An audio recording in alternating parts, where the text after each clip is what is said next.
कहा जाता है कि इंसान को मृत्यु से नहीं बल्कि अपजस और बदनामी से डरना चाहिए।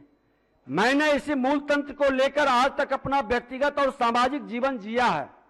हमेशा सिर झुकाकर लोगों से मिले प्यार और प्रतिष्ठा को ग्रहण किया है और खुले दिल से हंसते हंसते चुनौतियों को स्वीकार किया है।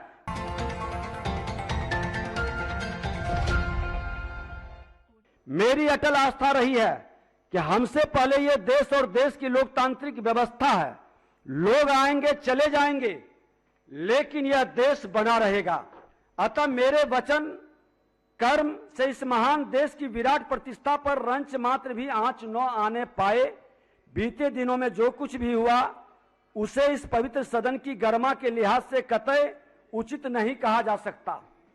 हमारा आज आने वाला कल का इतिहास है और इतिहास की दृष्टि बड़ी तीक्ष्ण और बारीक होती है।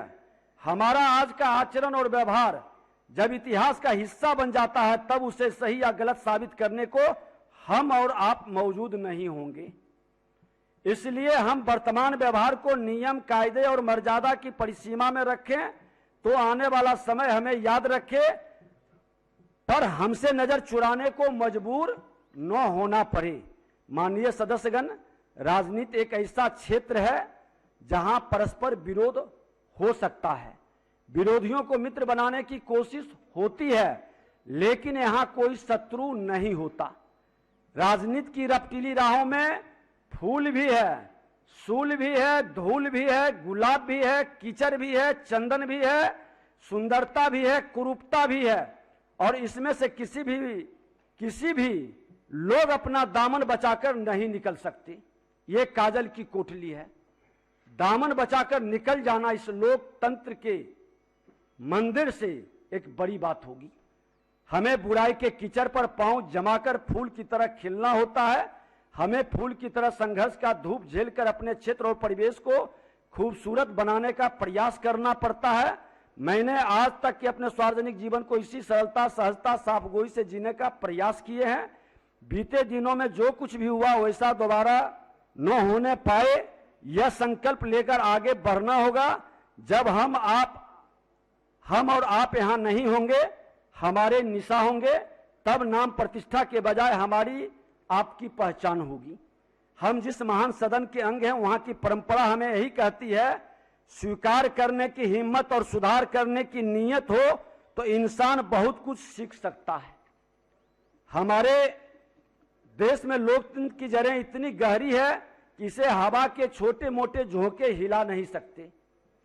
यह व्यवस्था हमें सिखाती है कि बिना घृणा के विरोध किया जा सकता है और हमें बिना हिंसा के समाज की बेहतरी हो सकती है। अतः हमें अपनी लोकतांत्रिक परंपरा और संवैधानिक व्यवस्था को ध्यान रखते हुए अप्रिय प्रसंगों की तरफ पीठ करते हुए आगे बढ़ना है। हम मर्यादा और कल्याण के रास्ते पर हम सबको मिलकर चलना है। अंत में आपसे श्रद्धेय अटल जी की लिखी 4 पंक्तियां कहना चाहूंगा। उजियारे में, अंधकार में, कलह कहार में, बीच धार में, घोर घृणा में, पूत प्यार में, क्षणिक जीत में, दीर्घ हार में, जीवन के सतसत आकर्षक अरमानों को ढलना होगा, कदम मिलाकर चलना होगा। इसलिए आग्रह है कि आपकी भावनाओं को संसदीय कार्य मंत्री जी बोले हैं, उप मुख्यमंत्री जी भी आ गए हैं, 2 शब्द बोल देंगे।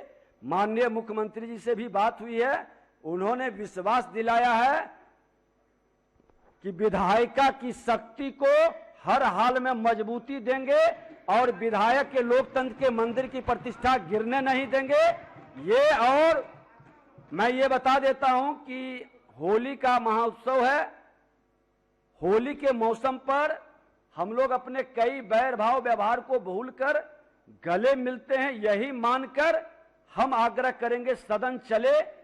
होली के बाद 25 तारीख को विशेषाधिकार कमेटी की बैठक पुनः होगी और लोकतंत्र के मंदिर को, विधायिका को किसी भी कीमत पर कमजोर नहीं होने देंगे। यह हमारा वादा आपसे है। आप हम पर भरोसा करके सदन को चलने दें, ये आग्रह है।